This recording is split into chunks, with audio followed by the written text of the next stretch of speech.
আমি ফয়সাল করিম মাসুদ। আপনারা আমি ফয়সাল করিম মাসুদ। আপনারা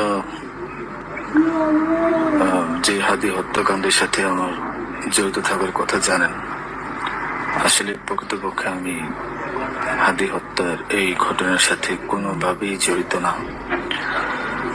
এটা একটা মিথ্যা বানোয়াট, একটা চক্রান্ত, যার কারণে আমি দেশ ছেড়ে চলে আসতে বাধ্য হয়েছি। আমি দেশ ছেড়ে চলে এসেছি এখন দুবাইতে আছি।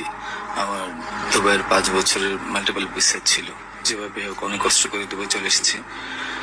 আর আপনারা এই হাদি হত্যাকাণ্ডের জন্য মিথ্যাভাবে আমার ফ্যামিলির সবাইকে জড়াইছেন। তাদের কোনো দোষ নাই, তাদেরকে আপনারা সবাই মিথ্যা হয়রানি করছেন। যেভাবে পারছেন সেভাবে অত্যাচার করছেন। আসলে এটা বলে বোঝানোর মতো না। আপনারা অনেক অত্যাচার করছেন, মিথ্যা ভাবে তাদেরকে ফাঁসিয়েছেন, আমাকে ফাঁসিয়েছেন। হ্যাঁ, হাদির সাথে আমার সম্পর্ক ছিল। আমি গিয়েছিলাম তার অফিসে যাওয়ার পিছনে কারণটা হচ্ছে, আমি যেহেতু ব্যবসা করি, আমার একটা আইটি ফার্ম আছে, তো দীর্ঘ 10 বছর ধরে আমি বিজনেস করছি। এই আইটি ফার্মে অনেক কাজই হয়, সব সরকারি কাজ হয়। তো এখানে একটা কাজ ছিল অর্থ মন্ত্রণালয়, একটা কাজ ছিল আপনার খাদ্য মন্ত্রণালয়। তো এই দুইটা কাজ নিয়ে আমি কথা বলতে গিয়েছিলাম। সে আমাকে পাইয়ে দিবে আশ্বস্ত করেছিল। আমি তাকে 5 লাখ টাকাও দিয়েছি, অগ্রিম চেয়েছিল, এবং তার এই যে আপনার যে প্রোগ্রামগুলো, এগুলোর ডোনার হিসেবে আমাকে থাকতে বলেছিল। আমি থেকেছি এবং তার প্রোগ্রামগুলোর জন্য যত টাকা লাগতো আমি দিয়েছি। এবং লাস্ট যেদিন শুক্রবার, ওই দিনে তাকে আমি 10,000 টাকা দিয়েছি তার ওই প্রোগ্রামের জন্য। এখন কথা হচ্ছে, আমাকে মিথ্যাভাবে ফাঁসানো হয়েছে। এগুলা যেহেতু হাদির সাথে জামাতের একটা কানেকশন আগে থেকেই ছিল, ও জামাতের প্রোডাক্ট, তো সেই জন্য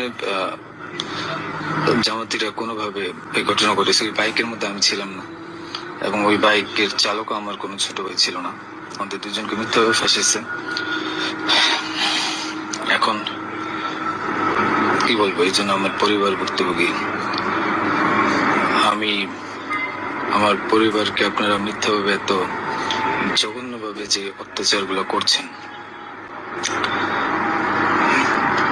এটা আসলে কাম্য না। আমি এটা প্রতিবাদ জানাই, তীব্র প্রতিবাদ জানাই। এটার একদিন সুষ্ঠু বিচার হবে।